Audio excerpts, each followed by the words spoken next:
wildlife, soils, and aquatics. And our 6 teams, and there were 31 students on our 6 teams. Not all of them could make it tonight, but we have several of them here. All 6 teams placed in the top 10 out of 27 schools. We have, and I'll let them introduce themselves, but there's a first place, third place, 5th, 7th, 9th, and 10th. So, and one of the teams was completely composed of 6th graders. So they had no prior experience going to the Envirothon or anything, and so that was really impressive, and I'm excited to see how well they're going to do this coming year. But I'll let the students want to come up if you want to say your name and if you remember what team you placed on. Go ahead, girls, you come first.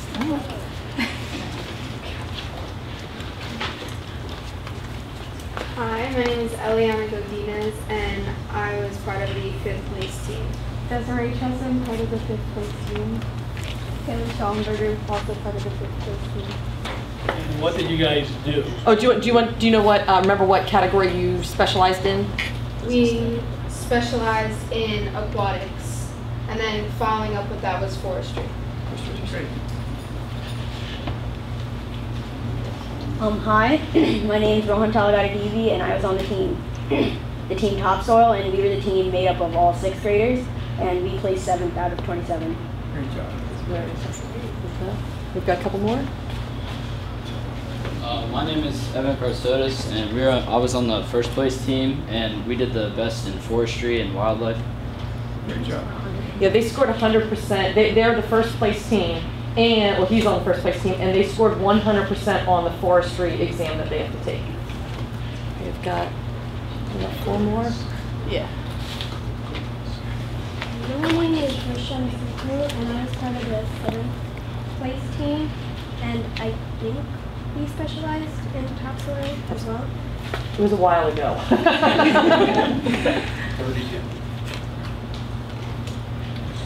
I'm Megan Snelly. I was part of the 3rd place team, and we specialized in forestry.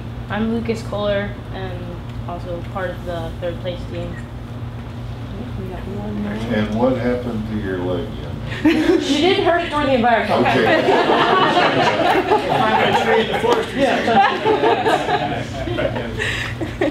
I'm Nicole Dalton, and my team we got 10th place. We didn't necessarily specialize in anything because each person worked on a different area.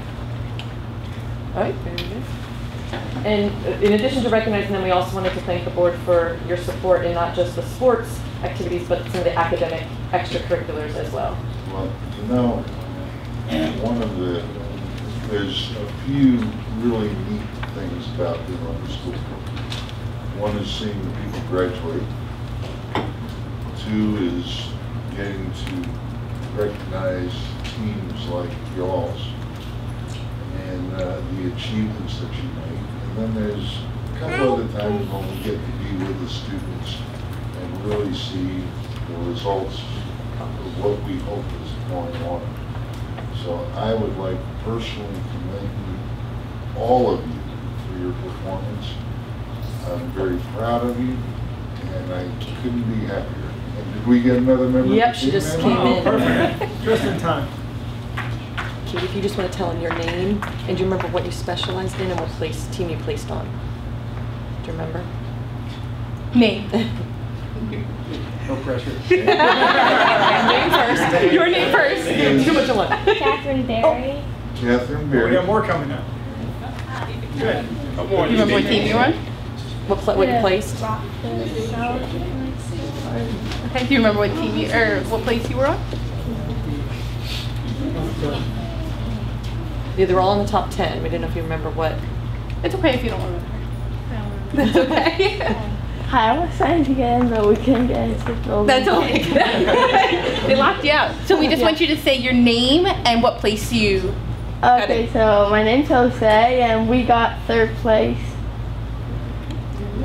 Excellent. So just a question, did they take on a particular project? Did they build something, do something? No, this Was it is a knowledge test? it's more of a knowledge test. Some of it is like tree identification, tracks identification, things like that. We hosted the practices after school in our classrooms. the students came. The Reichten students had to get brought up to our building so they participate in that. We had a representative from the Berks County Conservation District. He came in and helped do presentations and things to present them with information. They studied materials, they got practice tests, and then they went and competed in those different categories. But it is a written test, but like I said, it's not, there's no project, but like I said, it's sometimes testing tracks and being able to identify trees, fish, the different wildlife animals, things like that. There's nothing that makes us feel better than to see people accomplish things. This is certainly something you should be proud of and remember it all your lives. So I thank you very much.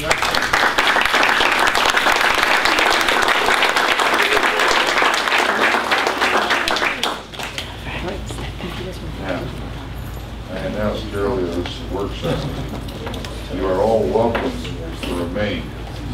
But I assure you it will probably be one of the most boring things you ever saw in your life. So if you would like to leave, you may. If you'd like to stay.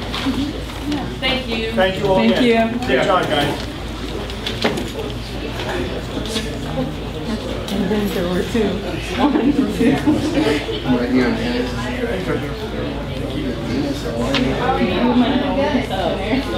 I don't need it. I can Really cleared out. I feel something in the back of my head.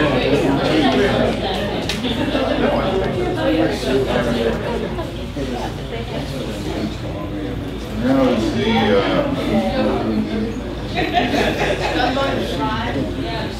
No, she's now I'd like to offer anyone here the opportunity to present anything to the board that you would like. Any comments or questions? Or positions? All right. Seeing no one leaping forward to speak. Mrs. Cook, I'm told, is ill, so we'll have to reschedule her presentation. So we go now to the discussion on enrollment numbers by Dr. Tiller. Yep. One of the things that, I'm sorry. One of the things that we realized over the summer was while our numbers are still declining in total enrollment, in certain grades, specifically grades 2 and 4, the numbers are a little higher than we'd like them to be. So we worked with the elementary principals, and I now use the term sister school. What we did is we shifted certain students from one building to the other to try and keep the numbers manageable. It was done this year out of necessity, but what I'd like to do, or my suggestion would be to make it a process in the future by in which students who are in their home building by where they live would be obviously in those buildings, and then we'd use a process going forward where we'd be looking at the numbers and looking at the class sizes. If they're near cap numbers that we would discuss from a board's perspective of what we want in our classes, we would not grant certain requests just to be in another building for whatever reason. And that would typically start in July, beginning of July. But we do have move-ins. So if we have a certain amount of move-ins that would put us over those certain cap numbers, typically by July 15th, we would look to the board to add a teacher into that building to keep the numbers again manageable. Again, continuing to look at the numbers throughout the school year, again, we would visit it again in August 1st. If the principals were at their numbers or near the caps, we would again start the sister school, all new registrations and requests to attend outside attendance numbers. Meaning even though you are a resident of the Lorraine School District, if the numbers are higher in the other buildings and you request to go to those buildings, that would be denied. If the numbers are still higher in where you would move into, you might be sister school to a lower numbered building, again, to keep the numbers manageable. The only other thing that would happen, it would be looking at August 15th, looking at those numbers. If we had not added a teacher at that point, we would not look to add a teacher. We'd look to add an aide into that classroom to support that teacher if the numbers went over the cap for move-ins into the district that they would live into. The only thing that I would ask from the board is, when looking at policy, we use the terms low 20s and middle and upper 20s. I would be looking for hard, fast numbers from the board.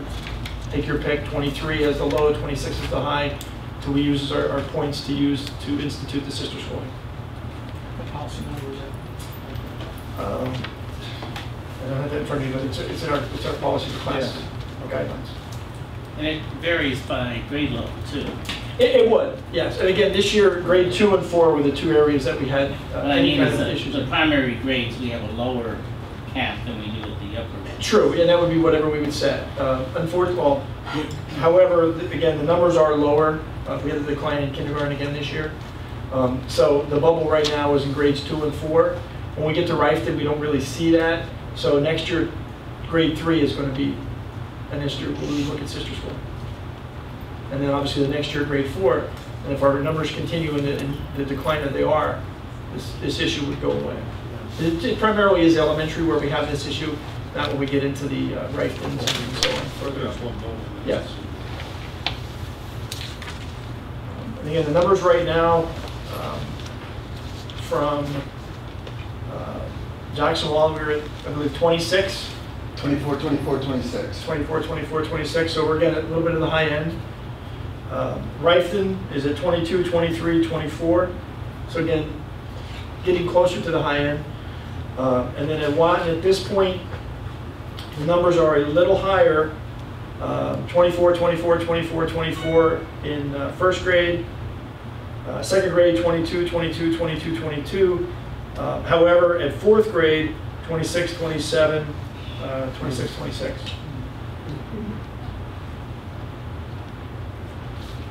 Do those teachers have aides in the lower grades, in the like first, second, third? Some have aides, but those numbers are 19. Those are manageable. It's the second grade and fourth grade where the numbers are a little high. But I mean, do those teachers have aides in the second grade and fourth grade? Well, at this point, we have not put an aide into those classrooms. The classrooms that I talked about with the numbers of fourth grade in Watton, those numbers include some students from our life skills classes that don't attend the full day. So it's actually one less than what I quoted. But that's probably at the high end of our numbers that we want to get to. That's why I throw 26 at it would be our highest number. Again, if that's what the board thinks. And we would use lower number 23 for lower grade. Well, I'm of the thought that if you can help a child in the lower grades, that certainly helps for the higher grades. And and I think sometimes if we have even 24, sounds high to me in kindergarten, first, second, third grade. Especially those are like the primary, primary grades, and they're very, very important so that you do not have these children fall through the cracks. I understand. And one of the other things that had been going on that would have to be revisited is when a parent made a request for a student to go to another building for whatever reason, they stayed there. Those requests would be on a yearly basis at this point if we went into the sister schooling, because we couldn't keep moving students into, let's say, Jackson Wall for year after year after year when they really should be at Lorraine. I mean, I know it's a little bit of imposition on some of the parents for whatever reason they wanted to have their student at Jackson Wall or at Watton or at Lorraine, but it would be driven strictly on keeping the numbers low going forward. Parents who make requests to go to a different school than their assigned school. Yes. Do they provide the transportation for those children? Yes. And if I'm a student who is, let's say I move in and do the numbers, I go to a different school, what happens the next year? I mean, and when the numbers are balanced back Well, as I said, this would be a yearly run of numbers. So that would go back down too, so I might bounce back to my original Yes, school. Okay. yes, because I mean, it's a fairness issue. I mean, if you moved in late in August, let's say, into the Jackson Wall school area, you might be sister school to a Watton based on the numbers that we had right now. But starting new again next year, there's a good possibility that the student will come back. Does this apply mainly to students who are moving in, or if I'm a student who's sitting in the classroom for 1 year and happens to be over-enrolled and we don't have move-ins to balance, might I be moved to another school? Again, yes, because we'd be looking at trying to get equity across the district. How do you establish it? those kids moved? Is it based upon? Well, number one, it's based on a lot of parent requests. That inflated our numbers, number one. Number two would be the late move-ins. Because again, we're looking at those July 1, July 15, August 1st, and August 15 dates of trying to make sure the numbers are always going to stay where we want them to stay. So the principals are always in contact with me going forward, saying what our numbers look like in June, what our numbers look like in the middle of June, what our numbers look like in July 1. That's why we made the decision to look at the caps and to not grant any outside requests. But if you don't have requests and if you don't have movements to make the balance, I mean, will you have a process for determining what students might have to be moved? Well, will it be selected? Well, number one, right now, if we went back, if we use this system this year, a lot of students would go back to other of our district buildings, and the numbers would go down. Again, back to their assignment. To their assignment. Lorraine's numbers are a little bit lower than Jacksonville, a little bit more lower than Lott. But there are some students from Lorraine that were, well, I would keep using the term sister school, who were moved to the other buildings. And that's been going on year after year. There's been no return. So when you do it year after year, you keep the numbers year to year stable. And again, looking at our numbers for next year, the bubble would be third grade. So we would start looking at third grade numbers in May-ish with the elementary teachers going forward.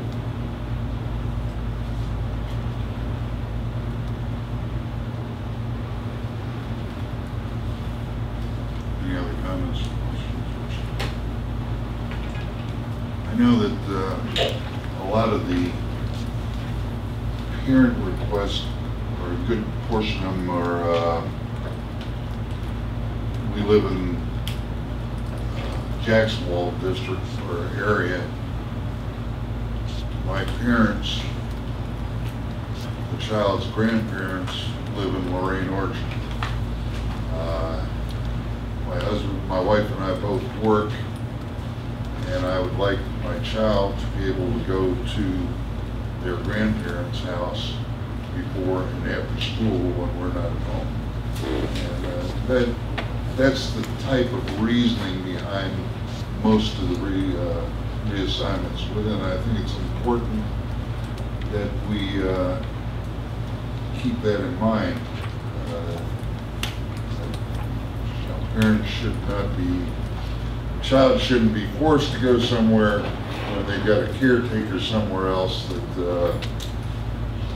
That should be considered in your evaluation. But I think it is a superintendent's prerogative to do that. It's just I would hope that we keep the welfare of the child and convenience of the parents in mind also.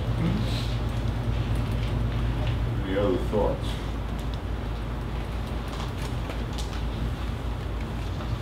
Sounds good to me.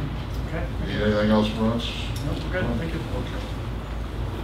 Mrs. Geidish.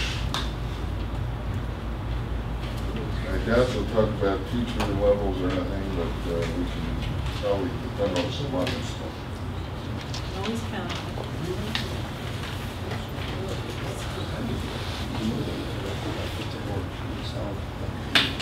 The reason I wanted to review the year-end, June 30, 2016 revenue expense fund balance with you, because a couple things have happened since the close of last year and when our audit started last Tuesday, September 6th. So I wanted to review that and also discuss the opportunity to transfer excess funds to capital reserve for future capital projects. This is what was reviewed in June when we were discussing the 16-17 budget. And in June at that time, our auditors had said that we would not be accruing on the books the outstanding debt reimbursement that's due the district for PlanCon projects. That's the $1.3 million. What also happened in late June, we received the revenue, local sources of revenue and state, late June, early July, were some additional transfer tax. There was a large commercial sale in addition to a significant number of higher residential sales. So our transfer tax was $446,000 more than what I had estimated, and it was unforeseen. I did not know until late June, and when we actually got the transfer tax report, what activity had occurred in the month of June. We also, on June 30th, received a letter from the state as well as funding, $142,000 for special ed contingency, which it's rare when we do receive anything. And also there were some variances in interim and real estate collected late June and penalties that large taxpayers paid.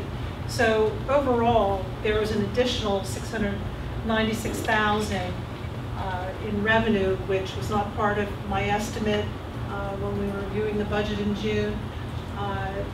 So coupled with the fact that we were not going to record the outstanding debt service because we haven't gotten it yet. They're still putting together the financing package. So the two were, because you don't receive it within 60 days, we're modified accrual basis. I don't want to get into too much theory here. The auditors originally said in June, no, you cannot book that. You don't have it available in 60 days to pay your bills. Well, September 6th comes, they're on site, and they, after consulting with GASB, Governmental Accounting Standards Board, this is an unusual delay of state funding, and for comparability purposes, we need to book it. So not booking it, we would have had a deficit of $256,000. With booking the revenue, it turns out to be in excess of $1 million. So at this point, we need to discuss, in order not to discuss the opportunity to transfer some to capital reserve and also manage our unassigned fund balance. Does anyone have questions about what's going on here in the mechanics? I'm sorry, just one thing, just to mention, the contingency money that we got, that's money that you get due from the state for extraordinary costs of students. So we had very expensive students that we got that money. So that 142 came from probably kids that totaled about $400,000 or $500,000. So it's not as nice as it's kind of money going out to get somebody coming in. And these handouts are in your folder and on board docs. And yes. The debt service almost sounds like a windfall. We had to pay. Oh, of course. We pay close to $9 million in debt service, and you go through the plan-con process for your reimbursable projects, which are your school buildings. So we had to pay our debt, but we had to pay our debt. It's a cash flow issue. We still don't have it. And again, it may be January until we get it. So we don't have the cash, but we still have to book the revenue. But again, it's once we do, theoretically, it's adding to fund balance and going down to unassigned fund balance. So there is the opportunity to make a transfer, but also thinking of it in terms of, okay, we got this additional revenue. That's why it's causing the excess. This is really the biggest part of it. It was unforeseen. And when you have those situations, it's very common practice when a school district has excess funds, even after they've gone through their audit, they take that opportunity to transfer some funds into capital projects, the capital reserve fund. And the reason you do that is to fund future capital projects. I'm going to just go to the next slide, which is a highlight or a summary of this. These are our projects this year, and we're paying some out of capital reserve. We also have, just to remind you, the 2014 issue, new money for various capital projects. Watton Creek, that's leftover money. That also could be used to pay debt service.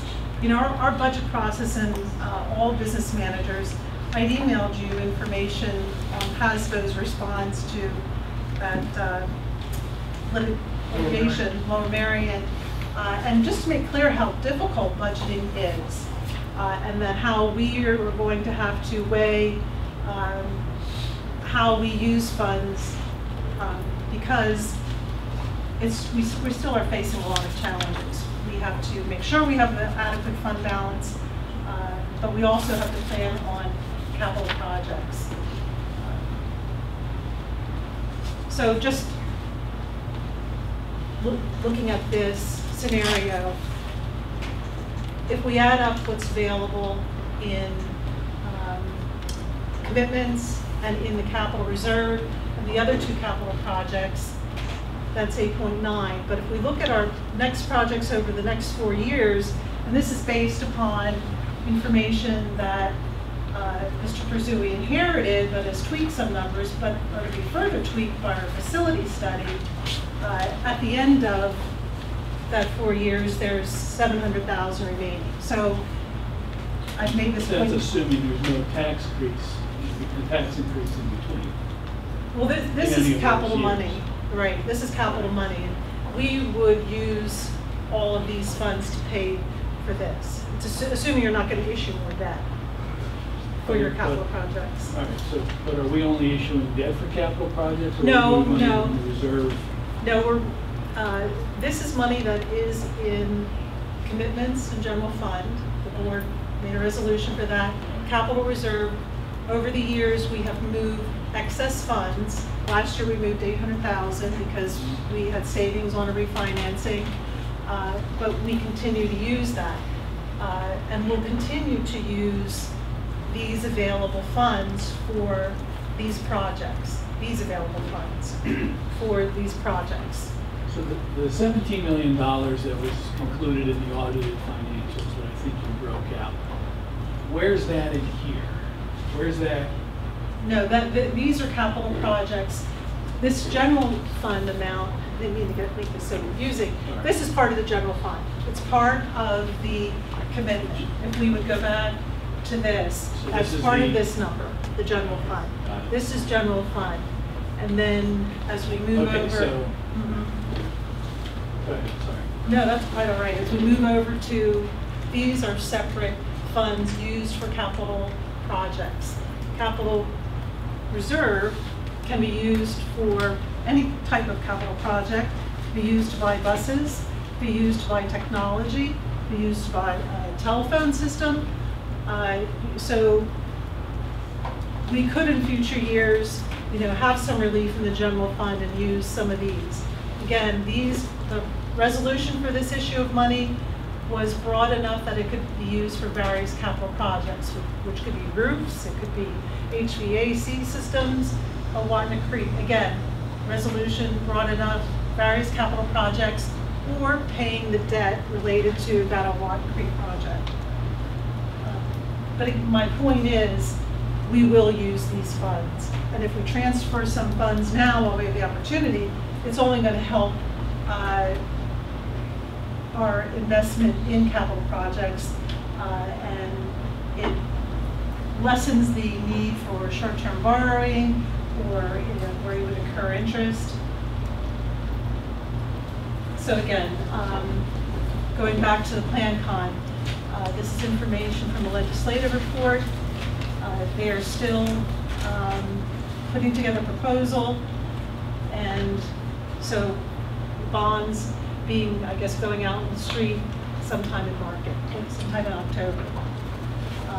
Last year's fiscal year transfer was 800,000, the financing savings.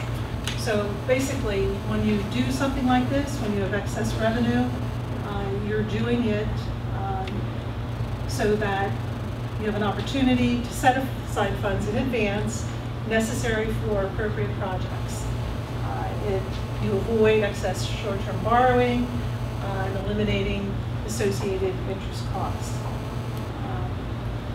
So we would have to, the board would have to approve a transfer in September, because we have to have our financial reports completed by the end of October.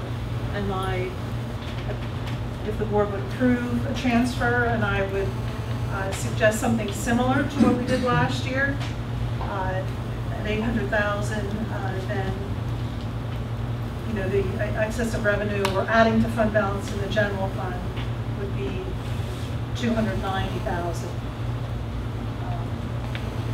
Any thoughts? What are the consequences of not transferring the money out of the general fund to the capital? Well, then you're budgeting, as we go through the 17-18 process, depending on what assignments and what we do with the commitments and how the budget shakes out, it just increases your unassigned fund balance. And when you actually adopt your budget, the unassigned has to be 8% or less than your expenditures. So you're not really losing any flexibility by transferring it to capital reserve, because you can use it for, like I said, right now we are using general fund to buy buses. We still fund capital projects to the tune of $400,000 out of general fund.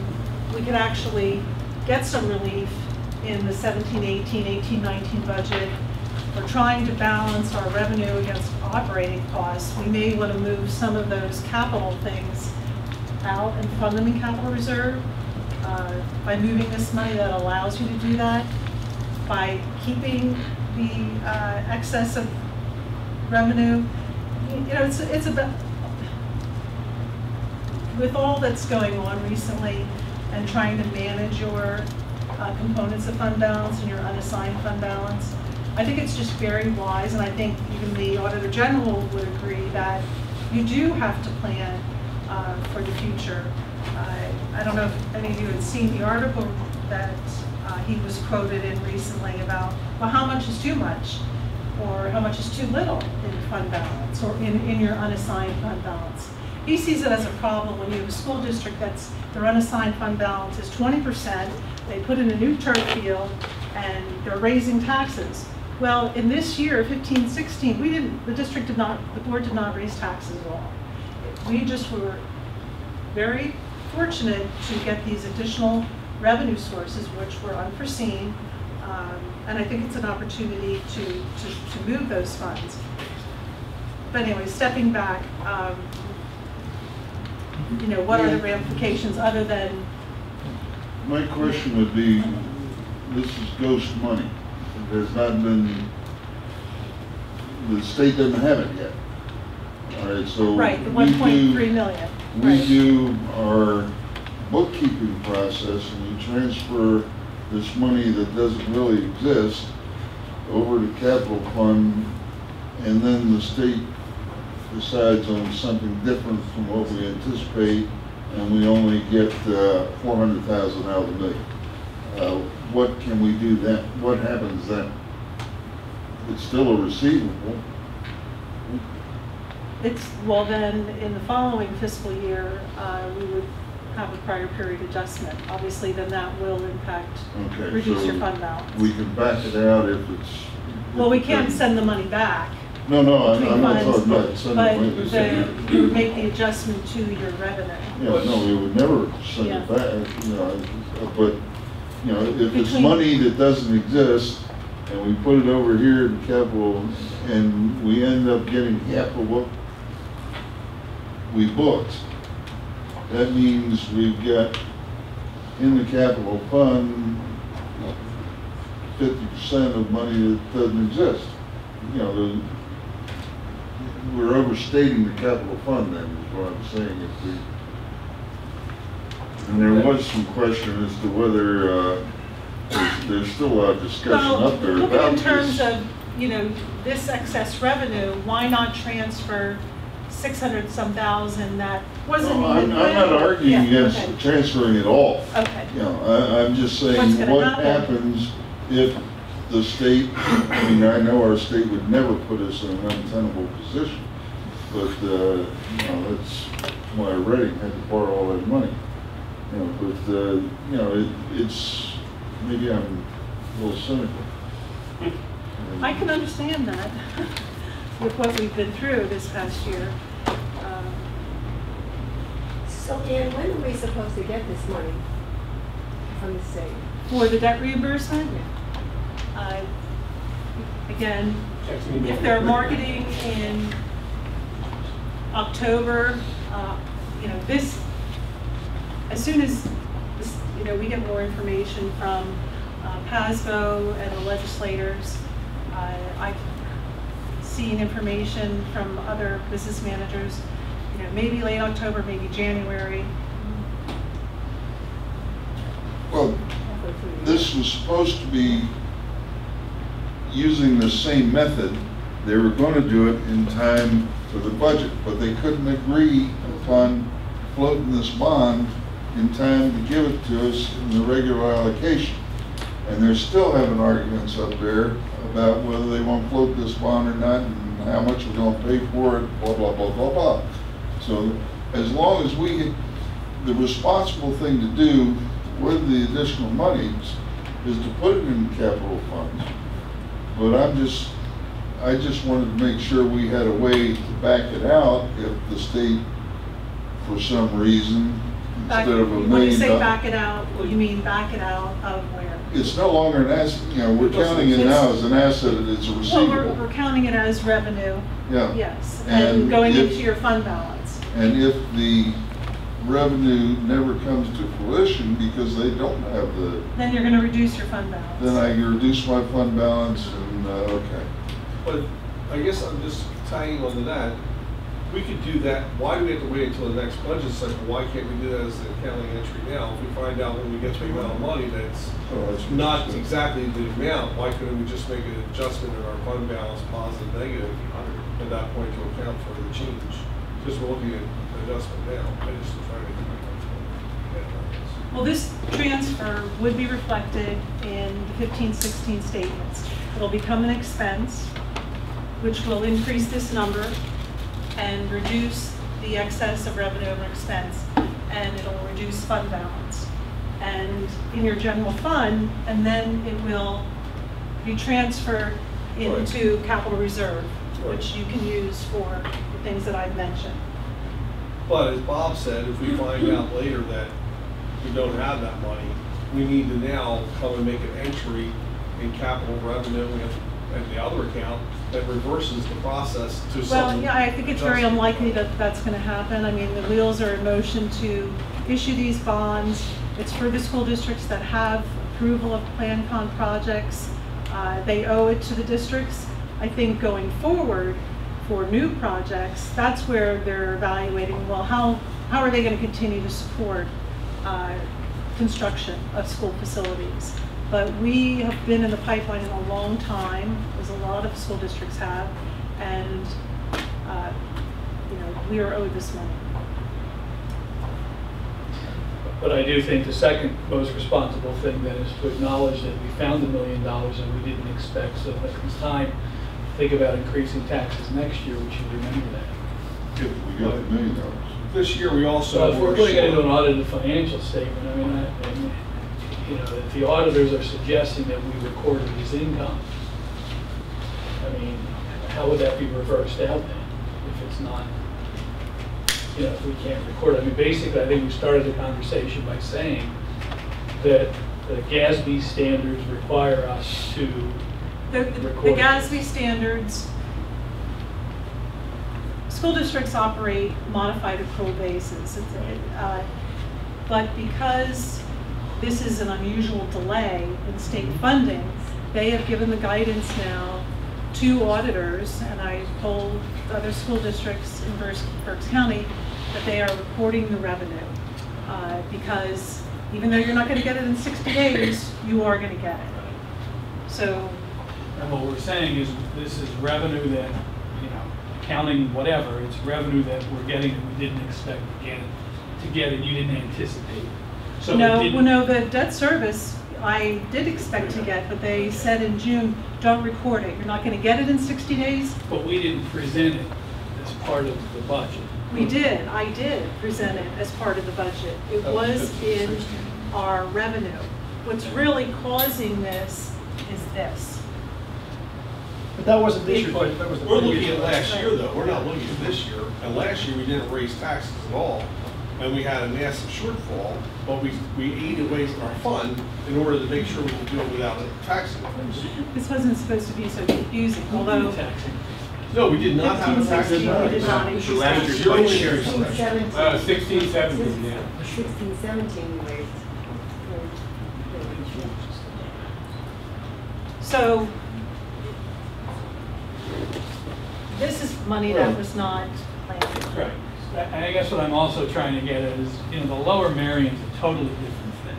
I mean, that the accusation that was made against them, I don't think would ever hold on anything that we've done in terms of, basically that accusation was that they intentionally presented deficit budgets to be able to move on a tax increase. That's basically how I read the coverage from Lower Merion. And that was they intentionally, their business people intentionally presented budgets that showed huge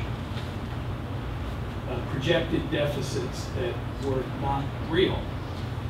Is that true? Well, that's what the lawsuit alleged. I did email this to the board members, and I put one in your folder, and it's PASBO's response to that decision, and it talks about budget challenges, financial planning.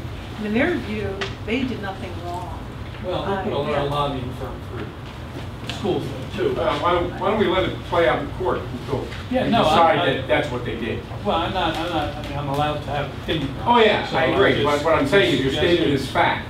I'm not stating this fact. I'm trying to recount what the actual lawsuit was, and the lawsuit was that the school board was alleged to have presented misleading budgets, which they then built tax increases on. Is that true? That's what was the lawsuit. Yes. I mean, PASBO's a lobbying firm. They're going to take the opposite. They're a lobbying group for schools. They're going to take the opposite of that. They're going to defend them. I mean, I expect them to do that. I'm just, the issue. I'm just trying to understand the issue. What I'm also saying is that, I don't believe that we've done that here. I believe that we have been as transparent as possible. I have supported tax increases through the years because I have felt that, better that we should at least look at like CPI or something like that versus, going 2 or 3 years without a tax increase and whacking, our community, in year 3 and year 4. And that's, I mean, I guess the question becomes, I know it was brought up during, the union discussions, was that we just have this pool of money sitting around. And go ahead.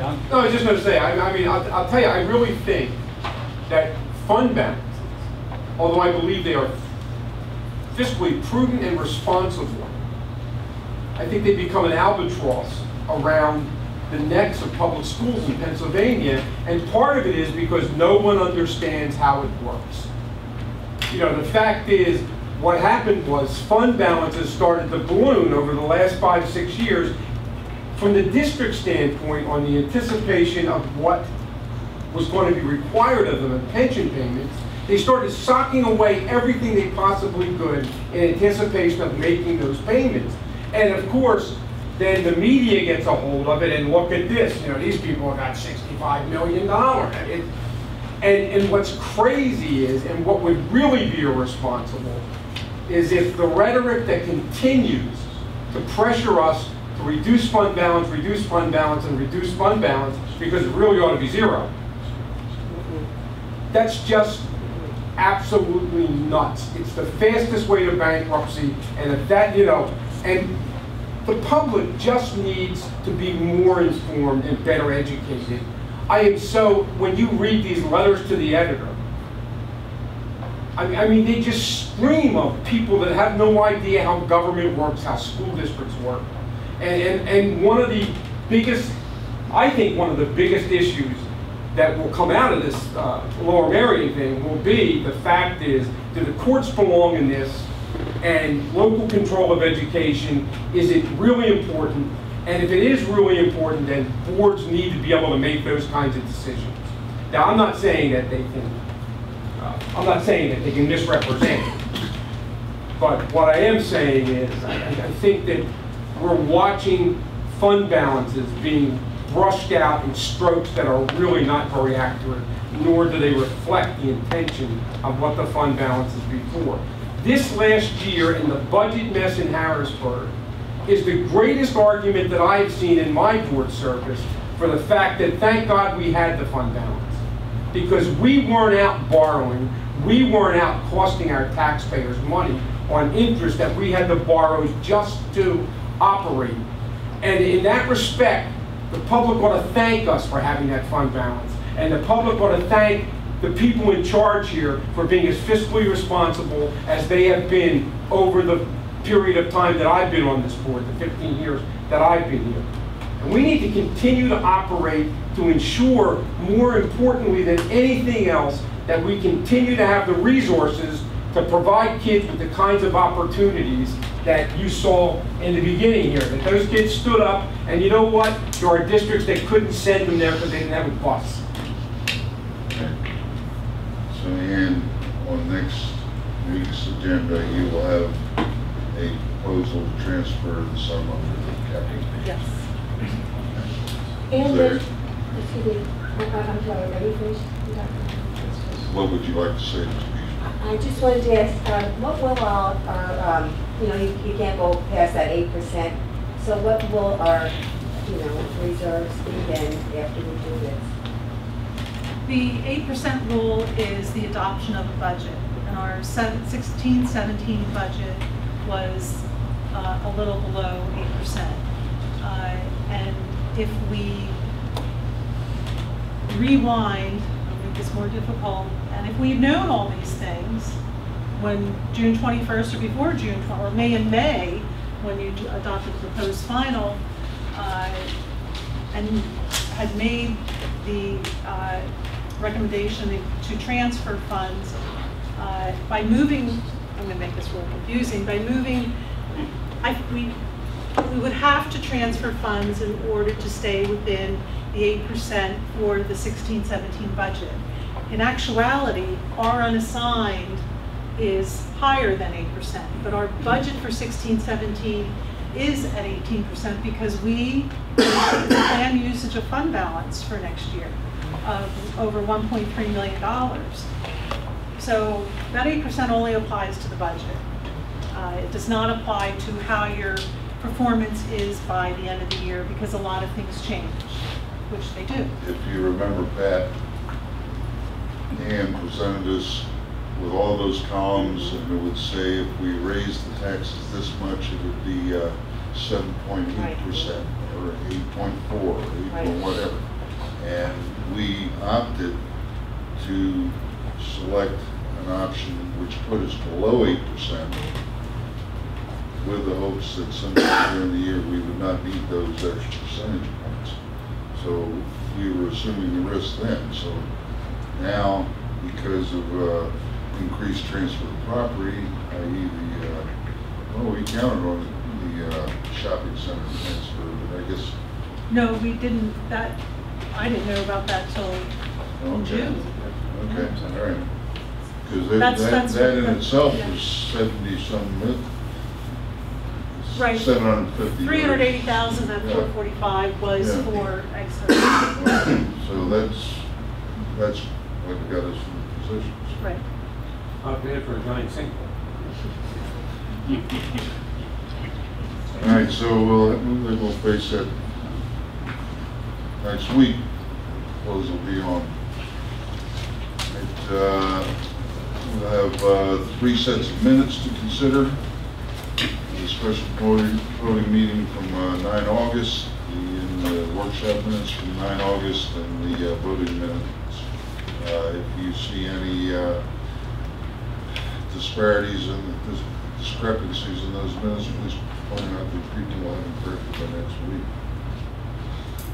Board policy 609, investment district funds.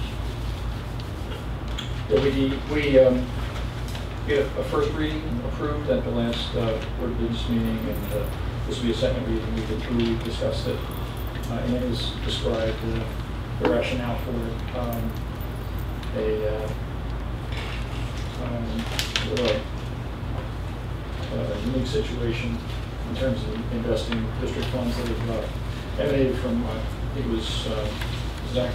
Act 10. Act 10. Yes. So we'll have a second reading and vote on that. Bus transportation. That's a good one. We'll be recommending that the board authorize temporary contracts with bus transportation through BCIU, new roads, and work line transportation for some needs for athletic and other extracurricular and field trips. I have a question. This seems to be due to the lack of drivers. Yes. What efforts are being made to obtain more drivers? Well, we were doing as best we can with advertising. There's just no one out there. I mean, from speaking of Mr. Wegman, the difficulty comes from people who, when they come to apply and they find out the process it takes to become a bus driver, they don't come back. So it's not that the people aren't interested, they're not interested when they find out they've got to do training, they've got to do ride-alongs, they've got to do other things. And quite honestly, the pay is just making it not worth it. And we've raised our rate, and this is not a district issue, it's a county issue. The IU has a real problem maintaining their driver force. In fact, most of last year, they had office personnel licensed and driving on occasions because they did not have enough designated drivers. So it's not unique to us. It's not unique to Berks County. It's nationwide, quite frankly, because we pay them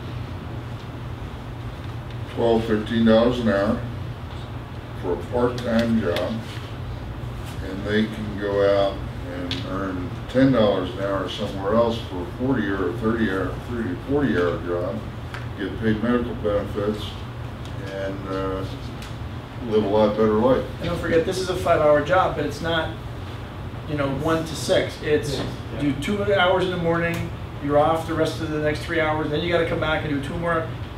It's really a chop. So you're really tied up all day for. Yeah. Where are we in comparison to the IU as far as what we're paying our drivers? Are we at the same rate, we're below, we're above? Most of our drivers are above. Okay. I mean, I do agree. I mean, driver shortage is not just a busing thing. It's a national shortage for everything. Truck driving, there's a major fall down in trying to find enough drivers for trucks. I mean, it's that whole profession is in a need right now, and it's very challenging. But I mean, one of the reasons we like having our own bus service is because we don't need to contract out. I mean, that's the whole idea, is that when we get these other trips. So there's an explanation. No, I'm not saying that we shouldn't use this. I'm just trying to say, I mean, we have to look at how this is all working. I understand. But typically, we had 2 drivers that would do a lot of the athletic events and so forth. That both are out on injuries and personal issues and things like that. Other drivers, our 40 other drivers don't want to do this? Well, it's a timing thing. You've got to get the elementary school kids home. Yeah. So your athletic teams are leaving. Well, you got to get the kids home. So the contracting will be the athletic events. Is there a, I'm sorry, Pat, go ahead. I was going to ask Dr. Phelps, if there was interest in these people applying, but then they didn't know they had to do XXX, could we possibly say, if you want this job, we would pay for XXX, so that at least maybe, I don't know how long it would take to 3 months. The training and so forth. The training. Could we possibly do that, so that we could maybe have, then a guarantee that we would have someone like this? We are working on that, and we have it's a bargaining unit, so we're negotiating. So there's different pieces there, but we are working on that. That's spot on. What we would need to do. One way to attract drivers. To make it worth their while. And also our other employees, we have a couple that we are encouraging and trying to support them to get their licenses as well. Because I think that would be a good investment, because the cost of outsourcing this is quite a lot, I think, compared to what it would cost us to do it in-house. And this is 18 trips through October.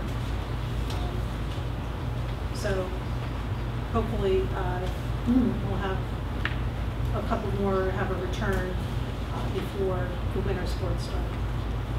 Thank you. Is there a process in place so that people don't have to, onesie or twosie needs a bus to pick up kids or do something? Like, do they go to the transportation department to coordinate, or are they left to do it on their own? Well, I'm because sometimes field trips might be impacted. I'm coming up with a process, and I work talking with these vendors. They prefer to have one point of contact. Obviously, with athletics, they have all of the specifics, so they have to be involved in giving that. But anything else to make it easier, we'll try to have one point of contact, work with the buildings and the contractors. We're working on it. And I assume that all of the bus drivers, because these services provide to other schools, that they all have their proper clearances and all that kind of stuff. Yes, they do. They have all of the 3 required clearances, and they all have are subject to drug and alcohol testing. Hired and then random. Other comments? Thank you, Dave. Personnel. Part A, we have resignations of certificated staff, support staff, and extracurricular staff. Part B, we have retirement of a retroactive retirement of support staff. Part C are appointments of certificated staff, substitutes, support staff, and extracurricular staff. Part D, leave of absence for certificated staff and support staff. Part E, change of status, changing to support staff. And Part F are staff conferences listed on the agenda. I'll make a comment on the staff conferences. Item number 2 shows one Robert Winter going to educational law day up at Penn State. That is a workshop all day dealing with the transgender issues and that sort of thing. It says 0 there. They are paying the registration for me, but I'm not taking mileage, so that would be $100 expense.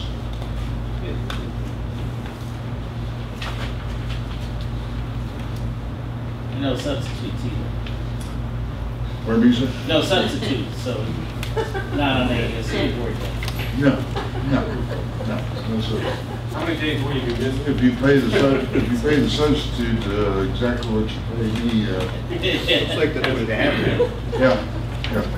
You don't have to step in. But anyway, that's in there, and I had told Donna today to knock off the transportation. She probably thought I was going to pay the registration. Sorry, Bob, that's the way it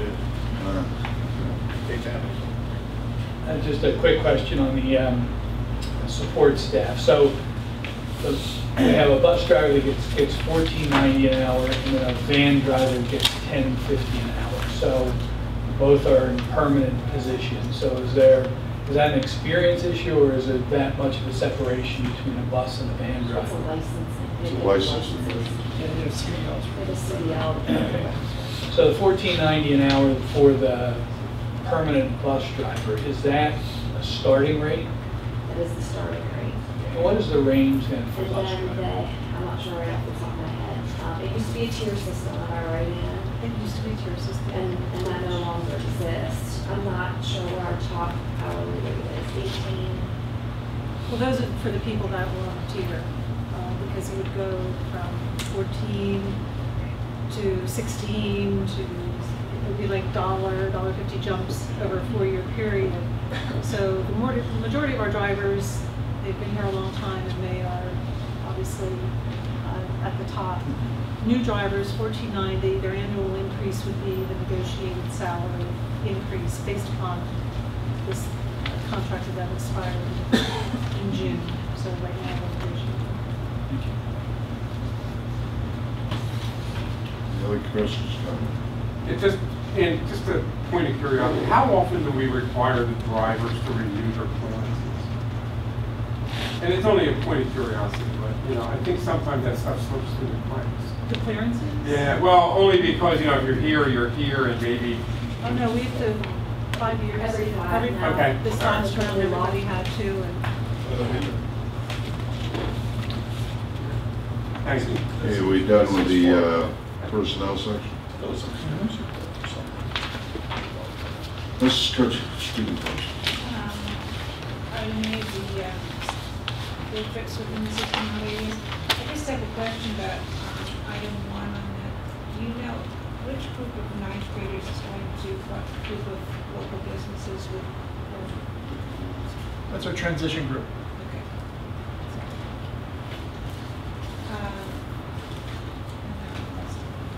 Item B, the dissertation request. Middle school, they've agreed. Okay. Item C, we're moving this one for a personal care associate assistant services agreement with Dayara. And item D, we'll be recommending that the directors approve an agreement with Chester County Intermediate Unit for the services rendered by the Brandywine Virtual Academy for service online courses.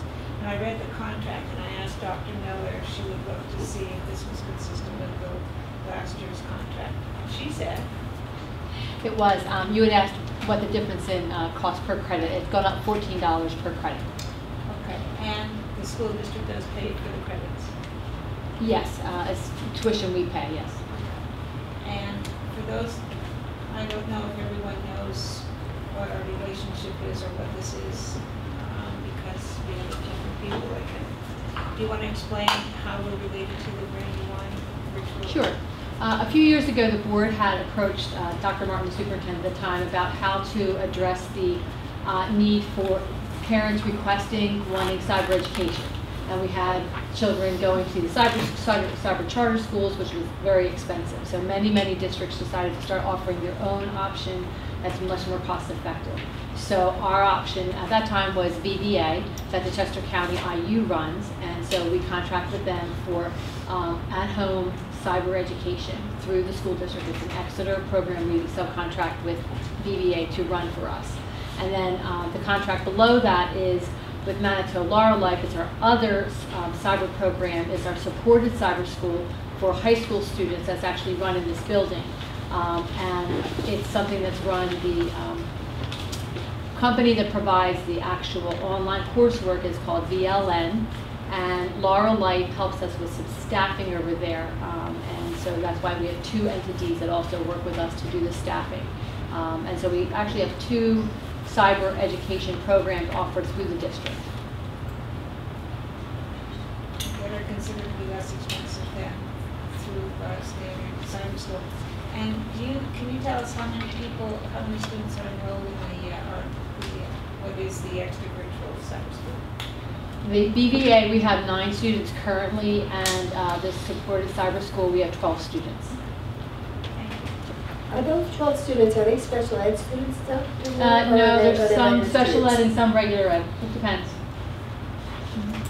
And I think you were explaining to me earlier today that we've had requests from other school districts to participate in this. Yes, thank you for bringing that up. Other school districts are now looking into enrolling students, and we do have 1 tuition student there in our supported cyber school now from Antietam. The one with Manitou? Our supported cyber school that Manitou helps us with, yes. We have a tuition student, and I'm looking toward enrolling more tuition students that are appropriate for the program.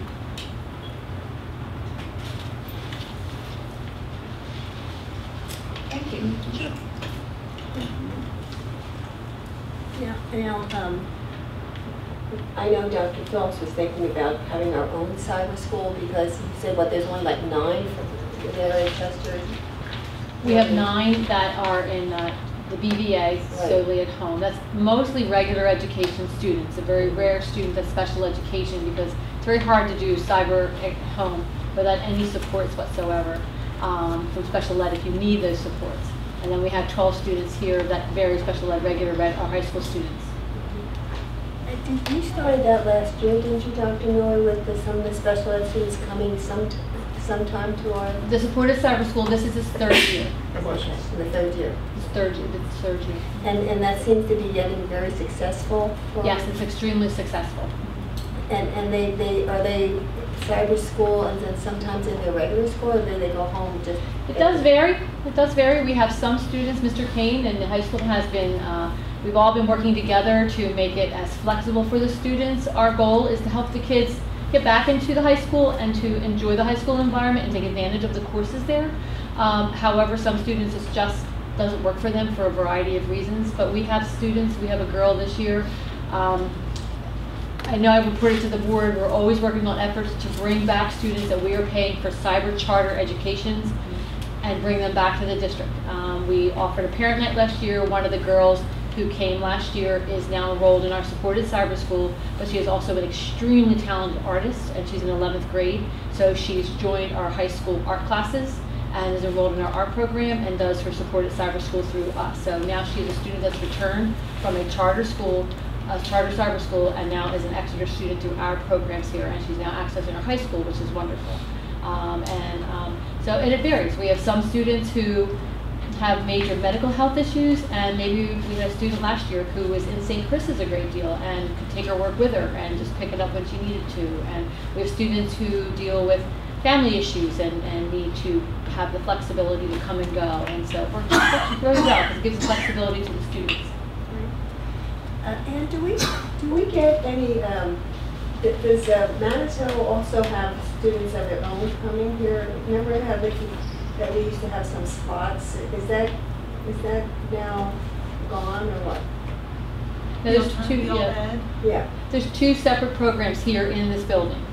Manitou is an alternative ed program that rents space from us, and they bring students in from many school districts.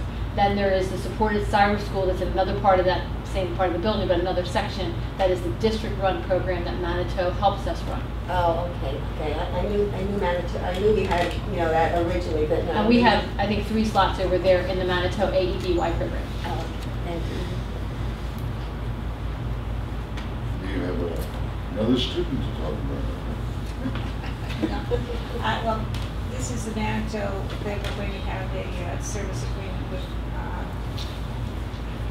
item E. And then finally, item F is a tuition student request, and that's it. Thank you, ma'am. Any questions or comments for Ms. Butcher? We have the election of PSBA officers. We have the qualifications of people running as an attachment. What do we have to do? We have to vote on them again?